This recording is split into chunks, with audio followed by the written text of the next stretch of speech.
Isipin ninyo, mapayapa kayong umiinom ng inyong kape sa umaga, tapos bigla na lang, ang paborito ninyong pusa ay buong pagmamalaking ilalagay sa paanan ninyo.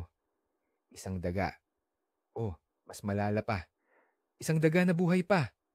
Pamilyar ba ang sitwasyong ito? Ang unang reaksyon ninyo ay gulat, pandidiri, or baka pa nga pagkataranta.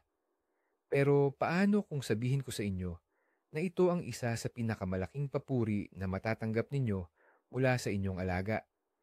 Ngayon, aalamin natin kung ano talaga ang ibig sabihin kapag ang pusa ay nagdadala sa inyo ng daga.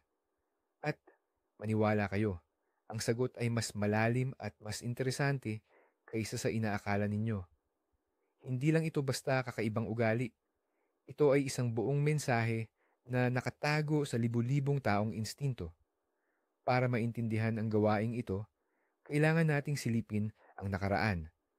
Bago pa man naging internet stars ang mga pusa, sila ay at nananatiling isa sa pinakamahusay na mga ngaso sa planeta. Sa libu-libong taon, nabuhay sila salamat sa kanilang galing sa pangangaso. Ang pagpapaamo sa kanila ay nagbigay sa kanila ng mainit na tirahan at punong mangkok ng pagkain, pero hindi nito nabura ang kanilang likas na programa. Ang programang ito ay nagsasabi, manghuli, hulihin, dalhin sa ligtas na lugar. At ang inyong tahanan, ito ang pinakaligtas na lugar sa kanilang mundo. Kaya, suriin natin ang bawat posibleng dahilan sa likod ng kakaibang ugaling ito ng ating mga alagang pusa. Simulan natin sa teoryang pinakamasarap isipin, regalo ito. Oo, isang tunay na regalo na galing pa sa dalisay na puso ng isang pusa. Subukan mong tingnan ang mundo sa pananaw ng isang mandaragit. Sa mundong ito, walang pera o mamahaling gamit. Ang pinakamahalagang bagay ay pagkain o ang kanilang huli. Bawat nahuling daga ay hindi lang simpleng hapunan. Ito ay isang tropeyo, bunga ng matagal na pangangaso, pagtitiyaga at kahangahangang liksi.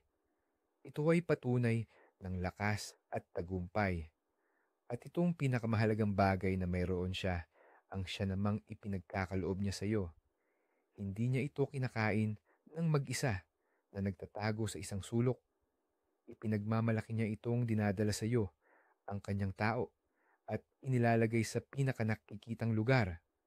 Sa kalikasan, dinadala ng mga pusa ang kanilang huli sa kanilang lungga upang pakainin ang pinakamahalagang miyembro ng kanilang pamilya. Sa paggawa nito, para bang sinasabi ng iyong pusa, ikaw ang aking pamilya, napakahalaga mo sa akin, kaya ibinibigay ko sa iyo ang pinakamaganda na nahuli ko. Ito ang pinakamataas na tanda ng pagtitiwala at pagmamahal sa kanilang mundo. Ipinapakita lang ng iyong pusa ang pagmamahal niya sa paraang itinakda ng kalikasan para sa kanya. Pero huwag ka munang masyadong magsaya at isipin na regalo yan ang pusa mo, na para bang may ribbon pa ang nahuli niyang daga. Maaaring may ibang ibig sabihin yan, o sa totoo lang, hindi siya regalo sa paraan na naiintindihan natin bilang tao. Ang mga pusa ay hindi nag-iisip ng pagiging bukas palad. Mas praktikal ang pagtanaw nila sa mundo. Kaya ang kilos na yan ay mas isang pagpapakita ng kanilang kakayahan at tagumpay. Isipin mo ang isang atleta na buong pagmamalaki na ipinapakita ang kanyang gintong medalya sa lahat. Hindi niya ito ibinibigay bilang regalo. Ipinagmamalaki niya ang kanyang nakamit. Ganoon din ang ginagawa ng pusa. Kapag dala niya sa iyo ang kanyang huli, parang sinasabi niya ng walang salita, tingnan mo, ako ang mahusay na mga ngaso. Malakas ako, mabilis, at kaya kong buhayin hindi lang ang sarili ko, kundi pati na rin ang pamilya ko. Ito ay isang paraan para patunayan ang kanyang status sa loob ng tahanan. Ipakita ang kanyang gamit at kahalagahan. Hindi lang siya basta nakatira sa bahay mo. Nagbibigay siya ng malaking kontribusyon sa pangkalahatang kapakanan. dinadagdagan, kumbaga, ang supply ng pamilya. Kaya, hindi ito gaano regalo para sa iyo personally, kundi isang malakas na ulat ng kanyang mga nagawa at patunay ng kanyang mataas na kakayahan bilang isang tagapagbigay. Pero ngayon, tingnan natin ang mas makatotohanang bersyon at aminin natin, medyo masakit ito sa ating pagkatao. Sa paningin ng iyong pusa, isa kang napakawalang silbing mangangaso. Oo, tama ang narinig mo. Araw-araw kanyang pinagmamasdan. Nakatunganga ka ng ilang oras. Nakatitig sa isang makinang na rektanggulo. Tapos, nilalapitan mo ang isang malaki at malamig na kahon. Kukuha ng pagkain na hindi man lang lumalaban o tumatakas. Ni minsan, hindi ka nagdadala ng sariwa, mainit na huli sa bahay na ikaw mismo ang nakahuli. Sa lohika ng pusa, isa itong ganap na kalamidad. Sa mundo niya, katumbas ito ng lubos na kawalan ng kakayahan. Ang kanyang sinaunang instinto ay tila sumisigaw. Ang aking malaki, lampa, at lubos na walang kaalam-alam na tao ay mamamatay sa gutom. Hindi niya kayang alagaan ang kanyang sarili. At ano ang ginagawa ng isang mapagmahal na alaga kapag nakikita ang ganitong lantaran na kawalan ng kakayahan? Siya ang kumikilos. Kanyang pinangangasiwaan ang sitwasyon gamit ang sarili niyang mga paa. Siya ang mangangaso. Ibinubuwis ang lahat. Ginagamit ang bawat kasanayan at dadalhan ka ng pagkain. Tunay na pagkain. Ito ay isang gawa ng purong pagmamalasakit, bunga ng pag-aalala sa iyong kaligtasan. Kaya, sa susunod na dalhan kanya ng daga, tandaan mo, maaaring nililigtas ka lang ng iyong pusa mula sa tiyak na gutom sa paraan na naiintindihan niya, pero paano kung mas malalim pa ang lahat? Hindi lang pala kayo pinapakain, sinusubukan niya kayong turuan. Ang teoryang ito ay isa sa mga pangunahing ideya sa modernong zoopsychology at napakaraming na ipapaliwanag nito. Balikan natin kung paano magturo ang mga pusa sa kanilang mga kuting. Una, dadalhin ng inang pusa ang patay ng huli sa pugad para maintindihan ng mga kuting na ito ay pagkain. Pagkatapos, magdadala naman siya ng huli na mahina o halos patay na para makapag-ensayo ang mga kuting sa pagbibigay ng nakamamatay na kagat nang hindi sila nanganganib na masugatan. At sa huli, isasama na niya sila sa totoong pangangaso kung saan matututo silang mag-isa na subaybayan at hulihin ang kanilang huli. Ngayon naman, tingnan mo ang sarili mo sa paningin ng isang pusa. Kayo ang kanyang malaki, kakaiba, pero paborito niyang pamilya. Kayo ang kanyang walang hanggang kuting na hanggang ngayon ay hindi pa rin natutong manghuli. Nakikita niya na hindi ka man lang sumusubok. Kaya naman, sinisimulan niya ang inyong training sa pinakaunang aralin. Ito, hawakan mo ang patay na daga. Intindihin mo, ito ay pagkain. Kung hindi ka naman magpakita ng sapat na sigasig, maaaring umabante na ang aralin sa susunod na yugto. Sa susunod na pagkakataon, baka buhay pa ang daga para masubukan mo na ring ikaw mismo ang magtapos sa trabaho. Hindi ito kalupitan, ito ay purong pagtuturo o pedagogy sa paningin ng mga pusa. Kaya, kapag dinadala ng pusa mo ang nahuli niyang daga, posibleng tinitingnan kanya bilang kanyang kuting na kahit medyo bobo sa paningin niya, ay mahal na mahal niya at mukhang hindi matututo kung paano mabuhay ng mag-isa. Ang instinct na ito ng pagiging ina or mas tama ng pagiging mentor ay sobrang lakas, lalo na sa mga pusa na baog at walang sariling anak. Ang lahat ng hindi nila nailalabas na pangangailangan na mag-alaga at magturo ay naibubuhos nila sa iyo. Isipin mo to, nakatingin ang pusa mo sa iyo habang komportabling nakahiga ka sa sofa. At sa isip niya, iniisip niya, kawawa naman siya, ang walang kaalam-alam.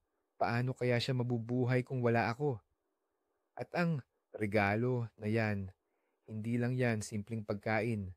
Yan ay takdang aralin. Isang praktikal na gabay sa paghahanap buhay. Inaasahan niyang magpakita ka ng interes. Amuyin mo ang nahuli niya o baka nga subukan mo pang laruin ito. Ang matindi mong reaksyon, kahit pasigaw o pagkapanik, para sa kanya ay posibleng senyales na natutunan mo ang aralin o kahit paano ay napansin mo ang material sa pag-aaral. Kaya sa susunod na may dalang tropeyo ang pusa mo, tandaan mo, baka kagagaling mo lang sa isang pagsusulit sa survival mula sa iyong personal na malambot na mentor. Mayroon pang ibang anggulo sa instinct na ito at mas madali itong intindihin. Isipin mo, bumili ka ng masarap na cake sa tindahan. Ano ang gagawin mo doon? Malamang, iuwi mo yan para kainin sa tahimik, ligtas na kapaligiran, kasama ng isang tasa ng tsaa. Ganoon din ang pag-iisip ng pusa. Para sa kanya, ang kalsada o bakuran ay parang tindahan na puno ng pagkain, pero puno rin ng mga posibleng panganib. Maaaring may mga aso, ibang pusa o kahit tao na susubuking agawin ang kanyang nahuli. Kaya, pagkatapos makahuli ng biktima, ang pinakalohikal na desisyon ay dalhin ito sa pinakaligtas na lugar na alam niya. At ano ang pinakaligtas na lugar sa kanyang mundo? Siyempre, ang bahay mo. Ito ang kanyang lungga, ang kanyang kuta, ang kanyang teritoryo. Dinadala lang niya ang pagkain, pauwi, para kainin ito mamaya nang walang pagmamadali o stress. Ang pag-iwan niya ng nahuli sa paanan mo ay nagpapatunay lang na ikaw ang sentro ng ligtas na espasyong ito. Dinadala niya ang pagkain sa puso ng kanyang tahanan, sa pinakamahalagang miyembro ng kanyang pamilya. Kung kakainin niya ba yan o hindi, iba ng usapan yan. Minsan, mas simple at nakakatawa ang totoo. Nadidistract lang ang pusa. Ang atensyon ng pusa, madaling mawala. Nabubuhay sila sa mundong puno ng amoy, tunog, at galaw. Isipin mo, ang pusa ay matagumpay na pumasok sa bahay, bitbit sa bibig, ang pinakamamahal niyang huli. Dapat sanay, ilalagay niya ito sa isang tagong lugar. Ngunit bigla, napansin niya ang isang sinag ng araw na nagsasayaw sa dingding. Ang sinaunang instinct ng mga ngaso ay agad na lumipat sa isang bago at mas kawili-wiling target. Agad na nakalimutan ng daga, naiwan sa gitna ng silid, habang ang pusa naman ay abala ng habulin ang maliit na sinag ng ilaw. O kaya naman, dinala niya ang daga sa tabi ng iyong kama. Ngunit bigla kang gumalaw ng paa sa ilalim ng kumot. Ay naku, isang hindi kilalang gumagalaw na bagay. Mas kawili-wili yan kaysa sa kung anong daga. Ang troperi ay iniwan at nagsisimula na ang isang nakakaaliw na pangangaso sa iyong mga daliri. Sa huli, nananatili ang daga na parang isang tahimik na paninisi habang ang pusa ay ganap ng abala sa bagong gawain. Wala siyang masamang balak na mag-iwan ng hindi ka nais-nais na sorpresa sa iyo. Sadyang ang utak lang niya, nasanay sa pagtugon sa galaw, ang nakahanap ng mas mataas na prioridad na gawain. Huwag nating kalimutan ang simpleng pagnanais na magpakitang gilas. Ang mga pusa, tulad ng maraming hayop, ay nangangailangan ng pagtanggap mula sa lipunan, lalo na mula sa mga itinuturing nilang pamilya. Ang paghuli ng biktima ay isang malaking tagumpay na nangangailangan ng seryosong kasanayan at natural lamang na hangarin na mapansin at pahalagahan ang kanilang mga tagumpay. Kapag ang isang pusa ay nagdala ng daga at inilagay ito mismo sa harap mo, pagkatapos ay titingnan ka ng naghihintay, literal na sinasabi nito, tingnan tingnan mo ang ginawa ko. Magaling ako, di ba? Purihin mo ako. Naghihintay siya ng iyong reaksyon. Hindi niya kailangan ang iyong sigaw ng takot. Kailangan niya ay pagkilala. Sa perpektong mundo ng pusa, lalapit ka, aamuyin ang atrophy at marahil ay humuni ng may pagtanggap. Ngunit kahit nabigyan mo lang siya ng atensyon, sabihan ng magandang salita, kahit na aalisin mo na ang regalo. Para sa kanya, ito ay senyales na ang kanyang pagod ay nakita at pinahahalagahan. Ito ay paraan upang patatagin ang inyong ugnayan, ipakita ang kanyang halaga sa pamilya, at makakuha ng nararapat na atensyon at papuri. Kaya hindi lang ito basta tropeyo, ito ay pag-angkin sa titulong pinakamahusay na mangangaso ng buwan. Minsan, mas simple lang ang dahilan. Maaring paraan lang ito para makuha ang atensyon mo. Ang mga pusa ay napakatalinong nilalang at mabilis silang matuto kung anong mga aksyon nila ang nakakakuha ng pinakamatinding reaksyon mula sa iyo.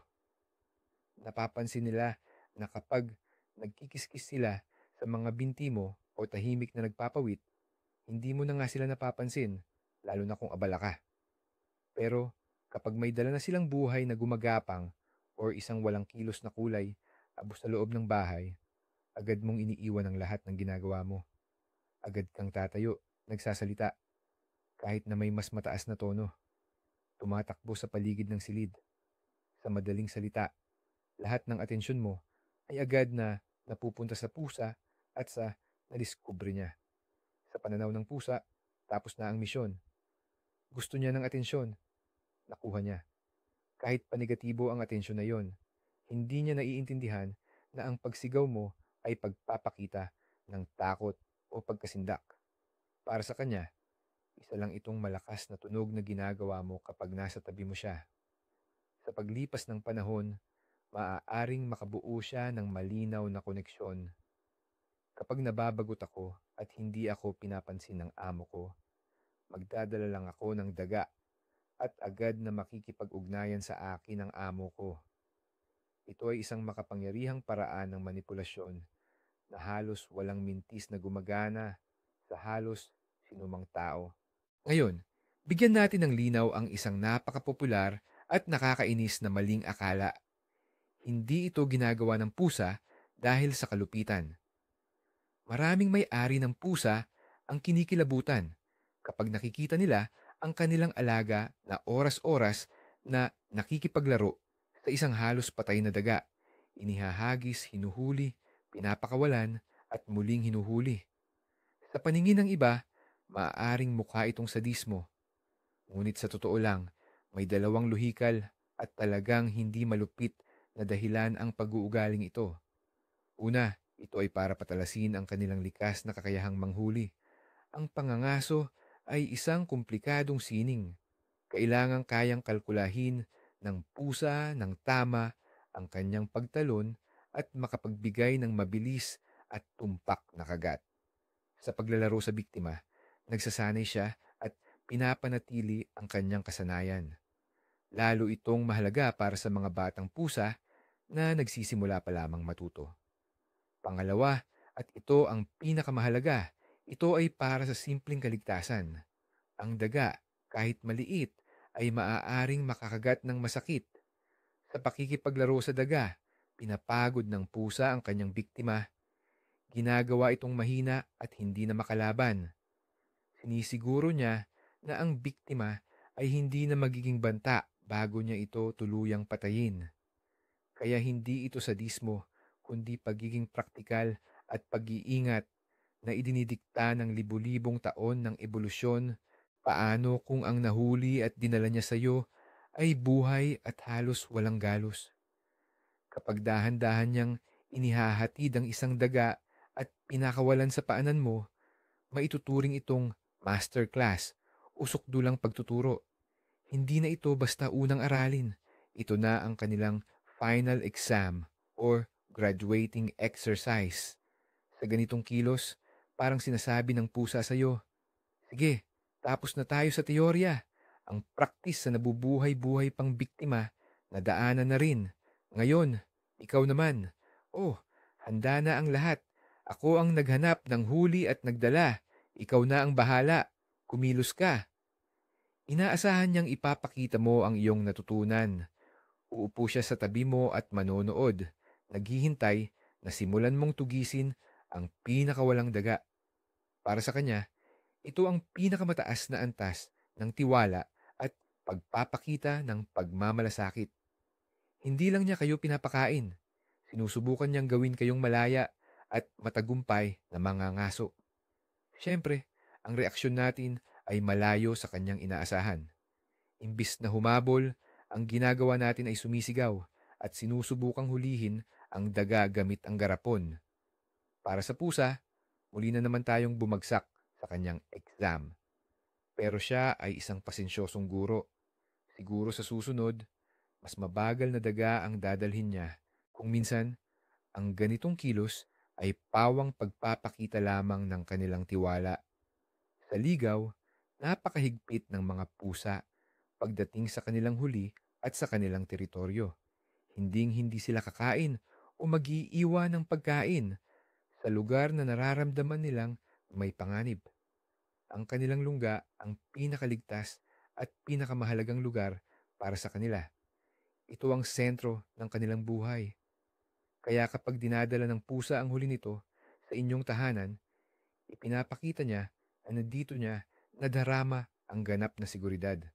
Ngunit kung inilalapag niya ang nahuling daga sa tabi mo, mas malalim pa ang kahulugan niyan. Sa mundo ng pusa, ikaw ang kanilang kinikilalang pinuno. Ikaw ang sentro ng kanyang mundo, ang pinakamahalagang miyembro ng kanyang pamilya. Sa pag-iiwan ng pinakamahalaga sa kanya, ang kanyang huli, sa tabi mo, ipinapakita niya ang lubos na tiwala. Nagtitiwala siyang hindi mo aagawin ang kanyang biktima o tropeyo at hindi mo rin siya kailanman sasaktan. Parang dinadala niya ang kanyang nahuli sa pinakapusod ng kanyang teritoryo at iniiwan ito sa tabi ng pinuno ng kanyang pamilya. Ito ay isang tahimik na pagkilala sa iyong autoridad at sabay ring pagpapakita kung gaano siya komportable at ligtas sa iyong piling. Isang malaking papuri ito na ipinapahayag sa sarili niyang wika, ang wika ng pusa. Maaari rin itong direktang pagpapakita ng pagmamalasakit para sa kanyang pangkat. Bagamat itinuturing na solong mga ngaso ang mga pusa, sa totoo lang, sila ay mga nilalang na mahilig makipagkapwa. Halimbawa, sa mga pride ng leon, ang mga ngaso ay nagdadala ng huli para pakainin hindi lang ang kanilang mga anak, kundi pati na rin ang mga lalaking leon at iba pang miyembro ng kanilang grupo. Sa mga alagang pusa, nananatili pa rin ang instinct na ito. Ang kanilang pangkat ay kayo at ang iba pang miyembro ng inyong pamilya, kasama na ang iba pang alagang hayop. Kapag nag-uwi ang pusa ninyo ng daga, kumikilos ito bilang isang responsableng miyembro ng kanyang grupo. Nakakakuha ito ng pagkain at ibinabahagi sa pamilya nito upang walang magutom. Nag-aambag ito sa pangkalahatang kaligtasan ng pangkat. Binibigyan niyo siya ng tirahan, init at seguridad, at siya naman ay binibigyan kayo ng pagkain sa abot ng kanyang makakaya. Ito ay isang sinaunang mekanismong panlipunan na nakatanim sa kanyang mga gene. Hindi lang siya basta alaga ninyo, itinuturing niya ang sarili niya bilang isang ganap at kapakipakinabang na miyembro ng inyong pamilya na gumaganap ng kanyang mahahalagang tungkulin. Ang inyong pamilya ang kanyang pangkat at pinapangalagaan niya ito. Paano kung ang pusa ay hindi daga ang dalhin, kundi laruan? Halimbawa, ang paborito nitong plush toy na daga, isang bola, o kahit isang lukot na papel. Kung magigising ka sa umaga at makikita mong may nakakalat na koleksyon ng pinatay na laruan sa tabi mo, tandaan mo, parehong instinct ang gumagana dyan na ilipat lang sa mga bagay na walang buhay. Para sa iyong alagang pusa na nasa loob lang ng bahay at hindi nakakalabas, ang mga laruang ito ang itinuturing nitong biktima.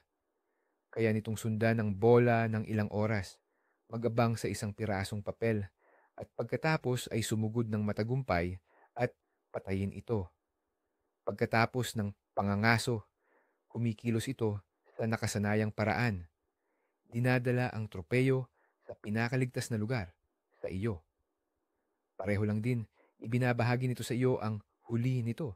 Ipinagmamalaki ang tagumpay nito sa pangangaso o sinusubukang turuan kang manghuli ng laruan.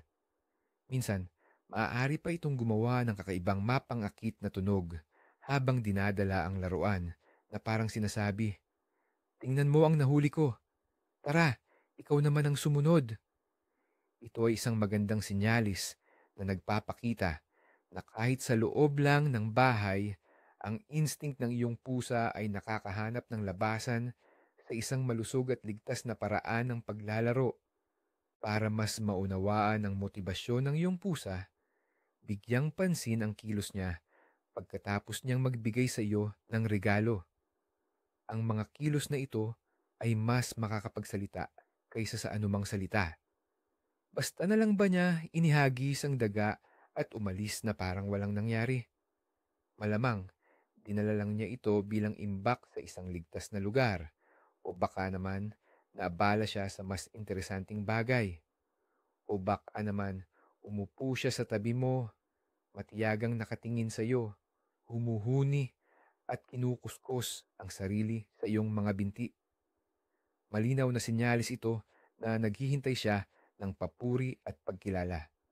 Ipinagmamalaki niya ang kanyang huli at gusto niyang pahalagahan mo ang kanyang husay. Kung nagsimula siyang gumawa ng kakaibang garalgal na tunog, katulad ng sa mga pusa kapag tinatawag ang kanilang mga kuting, makatitiyak ka, sinusubukan kanyang turuan ng isang bagay. Inaanyayahan kanyang lumapit sa kagamitan sa pagtuturo at simulan ng leksyon. Ang pagmamasid sa mga maliliit na detalyeng ito, tulad ng posisyon ng tenga, buntot at tingin, ay makapagbibigay sa iyo ng susi para maunawaan siya. Mauunawaan mo kung ano nga ba ang inaasahan niya sa iyo sa sandaling iyon, papuri, atensyon, o ang pagpapakita ng iyong mga kasanayan sa pangangaso. Kadalasang napapansin ng ganitong ugali ang pagdadala ng huli o biktima sa mga may-ari, sa mga pusang kapon na. At may simple lang itong dahilan. Napakalakas ng kanilang maternal instinct o likas na gawin ng isang ina, ngunit dahil wala silang sariling kuting, hindi ito nagkakaroon ng natural na kapupuntahan. Ang lahat ng malakas na instinct na ito, ang pag-aalaga, pagpapakain, at pagtuturo sa mga anak, ay kailangang magkaroon ng ibang labasan. At ikaw, ang minamahal niyang amo, ang nagiging sentro ng kanyang pagmamalasakit. Sinisimulan ka ng pusa mo na ituring bilang kanyang malaki, medyo lampa, pero ubod ng mahal na kuting. Pakiramdam niya, siya ang may responsibilidad sa iyong kapakanan, kaya't buong puso siyang nangangaso para dalhan ka ng pagkain. Sinusubukan kanyang turuan ng mga kasanayan sa pag-survive sa pamamagitan ng pagdadala muna ng patay at pagkatapos ay mga biktima na kalahating buhay pa. Hindi lang ito basta kakaibang ugali. Ito ay paghahanap ng ibang outlet para sa isa sa pinakamalakas na instinct ng kalikasan. Isinasakatuparan niya ang kanyang pangangailangan na maging ina sa pamamagitan ng pag-aalaga sa iyo tulad ng pag-aalaga niya sa kanyang mga kuting. Kuwento lang, napansin niyo ba? Kadalasan, ang mga babaeng pusa ang nagbibigay ng regalo sa kanilang mga amo, hindi ang mga lalaking pusa. At may direkta itong koneksyon sa likas nilang papel sa kalikasan. Sa mundo ng mga pusa, ang ina ang may pangunahing responsibilidad sa pagpapalaki at pagtuturo sa kanyang mga anak. Siya mismo, ang inang pusa, ang nagtuturo sa mga kuting na manghuli sa pamamagitan ng pagdadala ng kanyang huli sa kanilang lungga. Siya ang pangunahing guro at nagpapakain sa pamilya. Pero para sa mga lalaking pusa, medyo magkaiba ang kanilang mga gawain. Ang pangunahin nilang papel ay ang pagtatanggol sa teritoryo at ang pagpaparami ng lahi. Siyempre, magagaling din silang manghuli, pero kadalasan para sa sarili lang sila. Wala silang likas na programa ng pagtuturo sa kanilang genes tulad ng sa mga babaeng pusa. Kaya, kapag nagdala ng daga ang inyong alagang babaeng pusa sa inyo, malaki ang posibilidad na sinusunod niya ang kanyang sinaunang inang instinct bilang isang tagapagturo. At kung ang lalaking pusa naman ang gumawa ng parehong bagay, malamang ay pagpapakita ito ng kanyang estado, kagustuhang magyabang o simpleng nais lang niyang magdala ng pagkain sa isang ligtas na lungga. Mahalagang maunawaan ang isang simpleng bagay. Ang pusa mo ay hindi nakakaintindi na ang daga ay isang bagay na nakakadiri, marumi o nakakatakot para sa iyo. Sa kanyang pananaw, walang lugar ang mga ganoong konsepto. Para sa kanya, ang daga ay una sa lahat, pagkain. Ito ay isang mahalagang pinagkukuhanan ng protina at enerhiya na kailangan para mabuhay. Pangalawa, ito ay dahilan para ipagmalaki. Ito ang resulta ng kanyang pagsisikap, patunay ng kanyang lakas, liksi, at tagumpay bilang isang mangangaso. Ito ang kanyang trabaho na ginawa niya ng napakahusay. Hindi niya maintindihan kung bakit ka sumisigaw, iwinawagayway ang iyong mga kamay at pandiri ang aalisin ang kanyang napakagandang tropeyo gamit ang panyo o tissue. Dinadala niya sa iyo ang pinakamaganda na mayroon siya. Pero nagre-react ka na parang may nagawa siyang masama. Isipin mo na nagluto ka ng masarap na hapunan para sa mahal mo, tapos itinapon lang niya ito sa basurahan ng may pagkasuklam. Halos ganoon din ang nararamdaman ng pusa mo sa sandaling iyon. Kumikilos lang siya ayon sa kanyang likas na kalikasan, kung saan ang huli ay nangangahulugang kabutihan, ito ay buhay. Kaya naman, kailanman, huwag na huwag mong papagalitan ng iyong pusa kapag nagdala siya ng ganitong regalo. Ang pagpaparusa sa sitwasyong ito ay hindi lang walang saysay, kundi makakasama rin. Hindi talaga maiintindihan ng pusa kung bakit ka nagagalit sa kanya. Para sa pananaw niya, may mahalaga at tamang bagay siyang ginawa. Binigyan niya ng pagkain ng pamilya, ibinahagi ang isang mahalagang yaman at ipinagmalaki ang kanyang mga kasanayan. Ang negatibong reaksyon mo ay magdudulot lang sa kanya ng pagtataka, stress at takot. Maaari niyang isipin na hindi ka mahulaan at delikado. Ang parusa ay seryosong makakasira sa tiwala ninyo sa isa't isa. Hindi na lang siya magtitiwala sa iyo, kundi iiwasan ka pa niya. Ang mas malala pa, hindi siya titigil sa pangangaso. Sa halip, sisimulan niyang itago ang kanyang huli sa mga tagong lugar, sa ilalim ng kama, sa likod ng aparador, o sa loob ng iyong sapatos. Amen. Mas masahol pa yan, hindi ba? Sa halip na pagalitan, mas mainam na tahimik at nang walang biglaang galaw, alisin ang regalo. Pagkatapos, ilihis ang atensyon ng pusa sa paglalaro.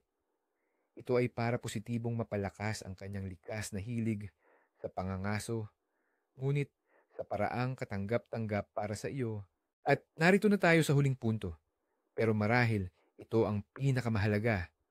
Anuman ang nagtutulak sa ganitong pag-uugali, instincts ng mga ngaso, kagustuhang magturo, pag-aaruga ng ina o simpleng pagmamayabang, sa kaibuturan ng lahat ng ito ay iisang pangunahing damdamin. Ang inyong pusa ay itinuturing kayong bahagi ng kanyang pamilya. Hindi lang niya kayo basta pinapayagan sa kanyang tabi kapalit ng pagkain at bubong. Para sa kanya, kayo ang sentro ng kanyang munting mundo, isang miyembro ng kanyang pangkat, ng kanyang pride. Ang lahat ng komplikadong pag-uugaling ito ay ipinapakita lamang ng pusa sa mga itinuturing niyang sarili o kapamilya. Hinding-hindi siya magdadala ng kanyang nahuli sa isang estranghero o sa sinumang itinuturing niyang kaaway. Ang kilos na ito, gaano man ito nakakagulat para sa atin, ay isang di mapasusubaliang patunay ng kanyang malalim na pagmamahal at pagtitiwala.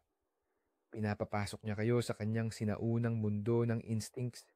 Ibinabahagi sa inyo ang pinakamalalim na bahagi ng kanyang pagkatao. Kaya sa susunod na makita ninyo sa inyong paanan ang isang maliit na mabalahibong regalo, tandaan, hindi lang yan isang daga. Ito ay isang pagpapahayag ng pag-ibig sa lingguwahe ng pusa. Ano nga ba ang malaking sikreto? Ang nakakagulat na twist ay walang iisang sagot. Ang pag-uugali ng iyong pusa ay isang komplikadong pinaghalong iba't ibang instinct. Ngunit ang pinakanakakamangha at mahalagang pagtuklas ay kung gaano kakalalim tingnan ng pusa bilang bahagi ng kanyang tribe or pamilya. Hindi lang siya nakikipamuhay sa iyo sa ilalim ng isang bubong. Ginagampanan niya ang kanyang papel sa lipunan. Pinapakain ang kanyang kasama na sa tingin niya ay walang kakayahan. Tinuturuan ito.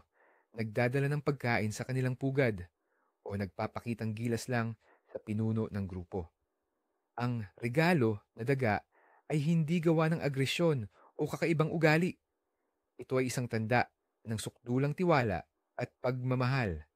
Ipinapasok ka ng pusa sa kanyang sinaunang mundo ng instinct kung saan ang paghahanap ng pagkain at pag-aalaga sa pamilya ang pinakamahalaga. Sinasabi niya sa iyo, sa kanyang sariling wika, ikaw ay akin. Alagaan kita. At ang pagkaunawa dito ay ganap na magpapabago sa iyong pananaw sa maliit na trophy na nakalapag sa tabi ng iyong tsinelas. Kaya, sa susunod na pagkakataon na ang iyong balbon na mga ngaso ay magdala sa iyo ng regalo, huwag mo siyang pagalitan agad. Alalahanin na para sa kanya, ito ay isang pagpapakita ng pagmamahal at pag-aalaga kahit na sa kakaiba nitong paraan. Salamat sa panonood ng video na ito hanggang dulo. Kung naibigan mo ang pagtuklas ng mga misteryo ng pusa, pindutin ang like button at mag-subscribe sa channel para hindi mo mapalampas ang mga bagong palaisipan mula sa mundo ng mga hayop. Ano ang pinakakaibang regalo na dinala sa iyo ng iyong mga alagang hayop? Daga ba, ibon, o marahil ay isang bagay na hindi mo inaasahan? Ibahagi ang iyong kwento sa comments section.